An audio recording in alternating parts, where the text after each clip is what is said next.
तो journey of the guardians in the MCU की इस वीडियो में आप सभी को वेलकम कहता हूँ। और मैं बताऊँ कि ये वीडियो एक बार फिर दो कैरेक्टर्स पे बेस्ड होने वाली है। हम इंडिविजुअल कैरेक्टर से बात नहीं कर पाएंगे क्योंकि अब जो है गार्डियंस में सिर्फ वो कैरेक्टर्स बाकी रह गए हैं जिनकी एमसीयू में बहुत बड़ी हिस्ट्री ना बताई गई ना दिखाई गई। ये वीडियो होने वाली है रॉकेट और ग्रूट के बारे में, क्योंकि ये दोनों ही कैरेक्टर आपस में ऐसे बंधे हुए हैं जैसे दूध और पति। नशर आप देख रहे हैं लेट मी एक्सप्लेन। तो ये वीडियो शुरू। तो दोनों की हिस्ट्री के बारे में अगर बात की जाए तो एमसीयू में इनकी हिस्ट्री जो है वो बहुत ज्यादा एक्सप्लोर नहीं की गई, ना बताया गया कि ये कैसे आए, कहाँ से आए, सिवाय इसके कि जब ये लोग जेल में थे तो इनकी कुछ हिस्ट्री दिखाई दी गई। भी बताया गया कि ग्रूट का एक प्लेनेट है पूरा और रॉकेट जो है वो एक एक्सपेरिमेंटल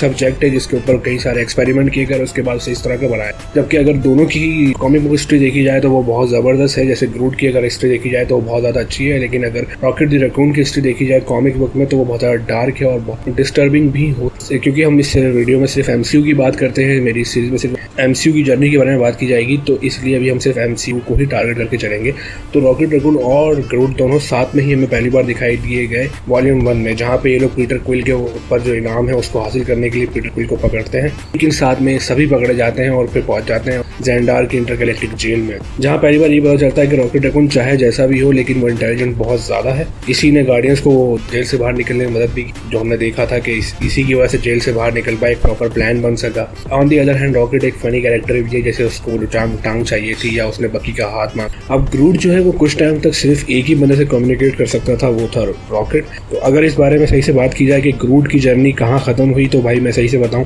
तो जो पहला ग्रूट था वो पार्ट 1 में ही मर गया था। ये बात जेम्स गन ने ऑफिशियली कंफर्म करी है कि वो ग्रूट जो हमने पार्ट 1 में देखा था वो पार्ट 1 में ही सैक्रिफाइस कर चुका था। लेकिन अब जो दूसरा ग्रूट है वो दूसरा ग्रूट है, उसके पास पहले ग्रूट की कोई मेमोरी नहीं है, ना ही पहले ग्रूट से रिलेट करता है, बस वो एक अलग ही ग्रूट है, पहले ग्रूट की कुछ बची हुई ब्रांचेस से बन गया। रॉकेट जो है वो गार्डियंस में सबसे ज्यादा बेपरवाह कैरेक्टर भी लगता है, लेकिन दूसरी तरफ वही सबसे परवाह करने वाला कैरेक्टर भी है, इसके बारे में guardians of the Galaxy volume 3 में पता चला जब यॉन्डू उसके साथ बहस कर रहा होता है और आखिर में उस बहस के आखिर में ये बात होती है कि हम दोनों एक जैसे ही हैं। एक जैसे से मुराद ये था कि हम दिखावा करते हैं कि हम किसी की परवाह नहीं करते, लेकिन हम ही है जो सबसे ज्यादा परवाह करते हैं और हमें एक फैमिली की जरूरत है और इस चीज को हम चाहे माने ना माने लेकिन हम दोनों एक ही जैसे हैं। और इससे हमें पता चलता है कि रॉकेट चाहे जितना भी खुद को बेपरवाह दिखाए, लापरवाह दिखाए, पर एंड में वही गार्डियंस में एक ऐसा कैरेक्टर है जो सबकी परवाह करता है। और ये चीज हमें दिखाई भी दी Guardians of the Galaxy volume 3 के लास्ट में, जब उसने को छोड़कर बाकी सबको बचाने का फैसला किया, जो हालांकि बहुत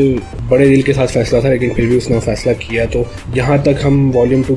की जर्नी के बारे में बात कर चुके हैं। और ग्रूट का वॉल्यूम 2 में जो ज़्यादा पार्ट नहीं था, क्योंकि वॉल्यूम 2 में ग्रूट उस वक्त बहुत छोटा था। इस बेबी ग्रूट की जिसकी हम बात कर रहे हैं, इसकी अगर कुछ आइकॉनिक सीन्स की बात करें तो उनमें से एक है जब बेबी ग्रूट से यॉन्डू अपना वेपन मंगवा रहा होता है, वो सबसे बेहतरीन सीन है और वो बहुत ज़्यादा आइकॉनिक सीन भी है, मज़ेदार सीन है। इसके अलावा अगर हम अब तक बात करें इन दोनों पार्ट्स में, वॉल्यूम 1 और वॉल्यूम 2 में, रॉकेट के कोई आइकॉनिक सीन के बारे में, उसमें सबसे टॉप लिस्ट आता है जब वो यॉन्डू की शिप के सामने अपना वो बनाया हुआ हथियार लेके खड़ा जाता है और कहता है कि मेरा ये एक हथियार जो ड्रैक्स के हाथ में, जो अगर मैंने इसको लॉन्च किया तुम पर खत्म हो जाओगे, तुम्हारी पूरी की पूरी स्पेसशिप खत्म हो जाएगी, तो मुझे इसी वक्त मेरे दोस्त वापस चाहिए। तो ये एक बहुत ज़्यादा आइकॉनिक सीन था रॉकेट और ग्रूट का। इसके बाद अगर हम बात करें तो हमने रॉकेट को और ग्रूट को दोनों को थॉर के साथ एक जर्नी पे जाते हुए देखा था, जहाँ पे थॉर के साथ वो स्टॉर्म ब्रेकर बनाने चले गए थे और फिर वापस ये लोग वकांडा में आए, वकांडा में ये लोग लड़े भी और वहाँ पर भी एक ऐसा सीन था जो बहुत ज़्यादा फनी और बहुत ज़्यादा अच्छा था, जहाँ पे रॉकेट जो है वो बकी को ऑफर करता है कि इस हाथ के कितने। दूसरा सीन जो ग्रूट को लेकर था बहुत ज़्यादा फेमस हुआ था और बहुत ज़्यादा अच्छा था, वो ये था कि जब उसने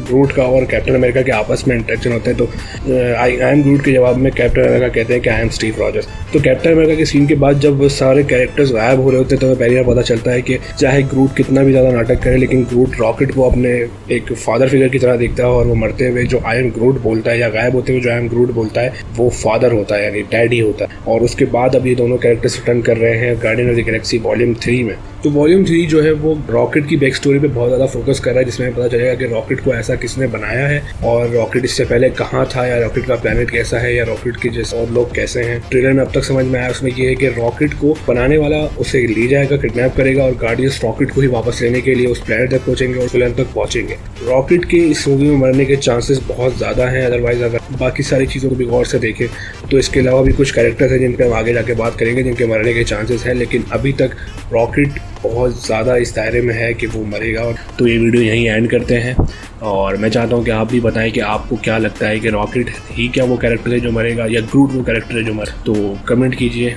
मुझे ये बताने के लिए कि आपको ये वीडियो कैसी लगी, और लाइक भी कीजिए, शेयर भी कीजिए, सब्सक्राइब तो लास्ट भी कीजिए। तो मैं शजील अशरफ वीडियो एंड करते हैं, बाय।